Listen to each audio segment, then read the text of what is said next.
আসসালামু আলাইকুম। চলে আসলাম ফেনীতে গ্রামের বাড়িতে। এসে দেখলাম অথই পানি এখনও ফসলি জমিতে। তাই জাল নিয়ে বের হলাম। দেখি জাল মারতে পারি কিনা, মাছ ধরতে পারি কিনা দেখি। চলুন আমরা এগিয়ে যাই। ভিডিও করার ফাঁকে একটা কথা বলে রাখি।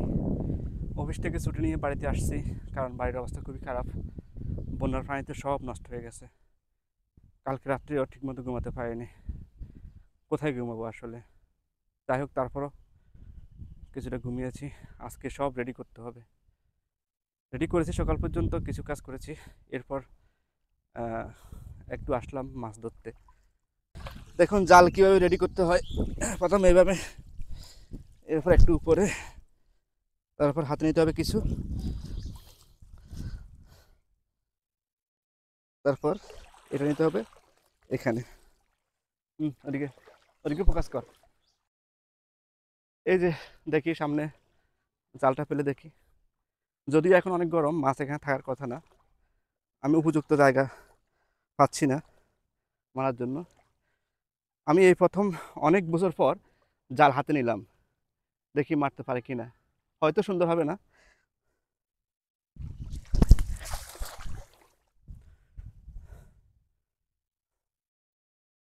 একটু রাখি। এখনো এখানে অনেক ছোট ছোট পুঁটি মাছ, বিভিন্ন মাছ ছোট ছোট। জালের ছিদ্রগুলো অনেক বড়, যার কারণে বেরিয়ে যেতে পারে সহজে। দেখি।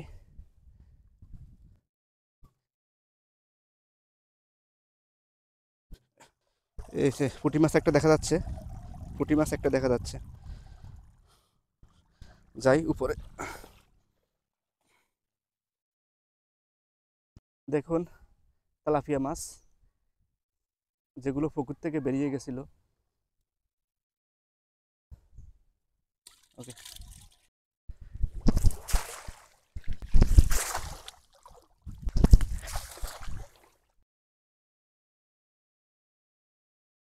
এই সব মাছ বেরিয়ে যাচ্ছে, সব মাছ বেরিয়ে যাচ্ছে, কারণ জালের ফুটাগুলো অনেক বড়।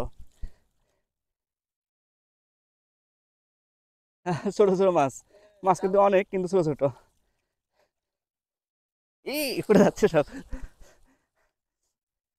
এদিকে এদিকে এদিকে এদিকে এদিকে এদিকে এদিকে। এর সময় লাগবে এগুলো বের করতে।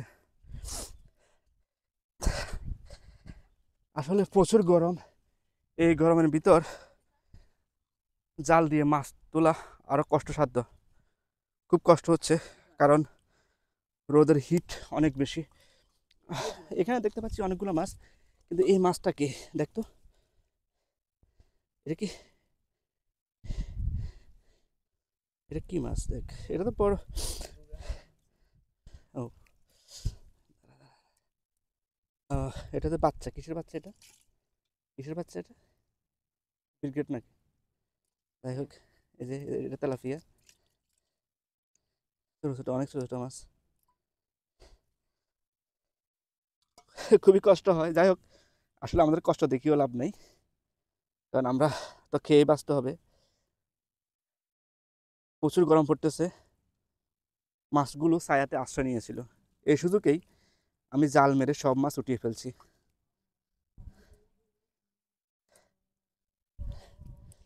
এই যে আরেকটা বাচ্চা।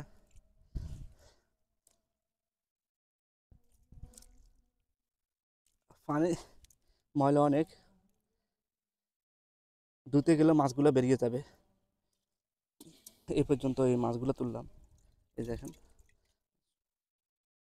এই যে বাচ্চা বাচ্চা মাছ, তেলাপিয়া মাছ, সবগুলো একসাথে দেখাই।